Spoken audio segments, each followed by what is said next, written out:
অনলাইনে হালাল ভাবে কিভাবে বিজনেস করবেন অথবা অনলাইন বিজনেস কি হালাল এ নিয়ে আমরা অনেকেই কনফিউশন থাকি। তো এই ভিডিওটা মন দিয়ে দেখলে এই সমস্যার সমাধান হয়ে যাবে ইনশাআল্লাহ। আসসালামু আলাইকুম ওয়া রাহমাতুল্লাহি ওয়া বারাকাতুহু। সার্ফ থিংকার থেকে আমি সাইফুর রহমান বলছি। আমরা অনেকেই কনফিউশনে থাকি যে অনলাইনে বিজনেস করাটা হালাল কিনা বা অনলাইন বিজনেস মানে হালাল ওয়েতে করার উপায় কি কি, কিভাবে আমি হারাম থেকে বেঁচে থাকবো। এই ভিডিওতে আমি কয়েকটা পয়েন্ট আপনাকে বলবো।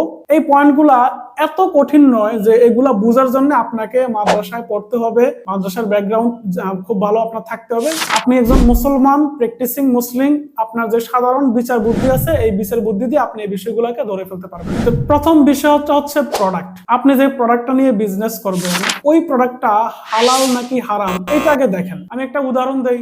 ধরেন আপনার প্রোডাক্ট হচ্ছে মদ, ঠিক আছে, আপনি মদ বিক্রি করবেন। তো মদ এটা ইসলামে নাজায়েজ, এটা হারাম। তো তার মানে আপনার এই প্রোডাক্টটা হারাম, প্রোডাক্টটা হারাম হওয়ার কারণে আপনার এই বিজনেসটাই হারাম, ঠিক আছে। এটা নিয়ে আপনি বিজনেস করলে গুনাহগার হবেন। এভাবে আপনি দেখবেন যে আমি যে প্রোডাক্টটা নিয়ে কাজ করতেছি এই প্রোডাক্টটা হালাল নাকি হারাম। তারপরের বিষয় হচ্ছে মার্কেটিং।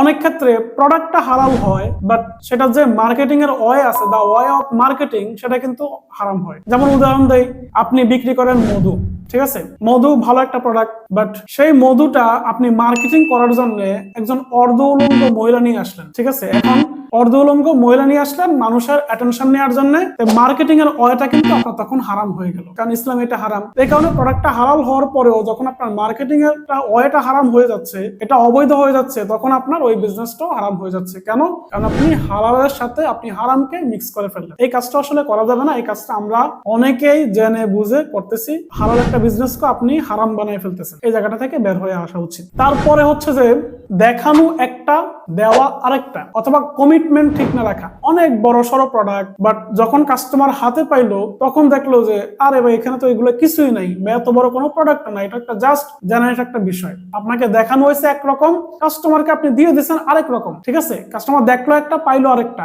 এরকমটা আসলে হারাম, এটা একটা নিন্দনীয় কাজ। আমি একটা উদাহরণ দেই।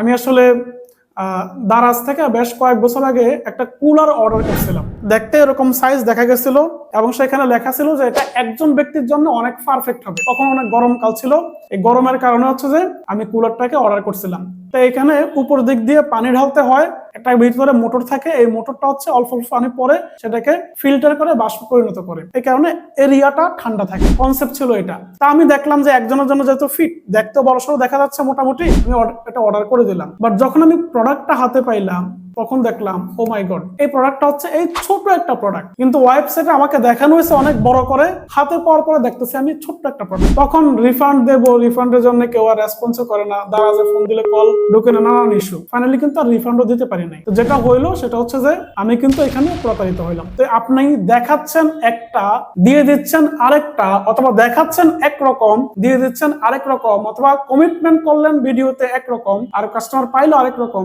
এটাও কিন্তু ধোঁকাবাজি, এটাও আসলে ইসলামে হারাম। তো যদি এই ধরনের কোনো কনসেপ্ট জেনারেট করেন তাহলে এটা আসলে নিষিদ্ধ। এভাবে বিজনেস করলেও সেটা আসলে হারাম হয়ে যাবে। তারপরে আসেন, আপনার পণ্যটা হয়তো হালাল, প্রোডাক্টটা হালাল, বাট সেখানে আপনি কি করলেন, বেশি ইনকাম করার জন্য ভেজাল মিক্স করে নিলেন। কিভাবে?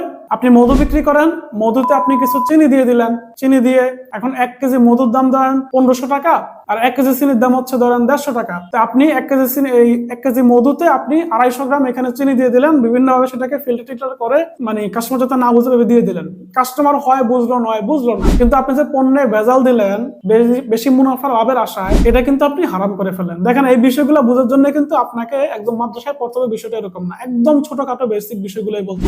এই কাজটাও কিন্তু আমরা অনেকে অধিক মুনাফা লাভের আশায় করে থাকি। তখন যেটা হলো, একটা হালাল বিজনেসকে আপনি হারাম বানিয়ে ফেললেন এবং আপনি গুনাহগার হলেন। তো আমি যে কয়েকটা কনসেপ্ট বললাম, এগুলো থেকে যদি আপনি বেঁচে থাকেন, সেটা অনলাইন হোক অফলাইন হোক, তাহলে আপনি অনলাইনে হালালভাবে বিজনেস করতে পারবেন। আর এর বাইরে আপনি যে প্রোডাক্ট বা আপনি যে সার্ভিস নিয়ে বিজনেস করেন, বা যে ওয়েতে আপনি মার্কেটিং প্ল্যান সাজাইছেন, বা যে ওয়েতে আপনি বিজনেস প্ল্যান সাজাইছেন, পুরো বিষয়টা আপনি লিখিত আকারে কোনো বিশুদ্ধ মুক্তির কাছে দেখান।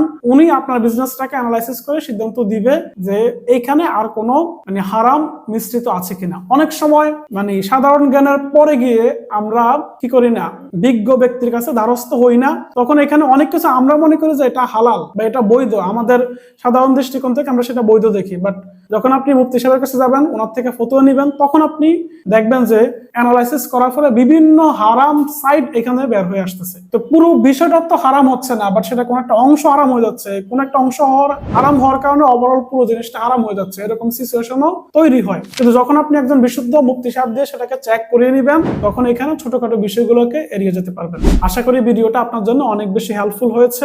যদি হেল্পফুল হয়ে থাকে তাহলে আপনি একটু লাইক দিবেন, কোনো প্রশ্ন থাকলে কমেন্ট করবেন। আপনি চাইলে ফেসবুক মার্কেটিং সহকারে বিজনেস আমার থেকে শিখতে পারেন।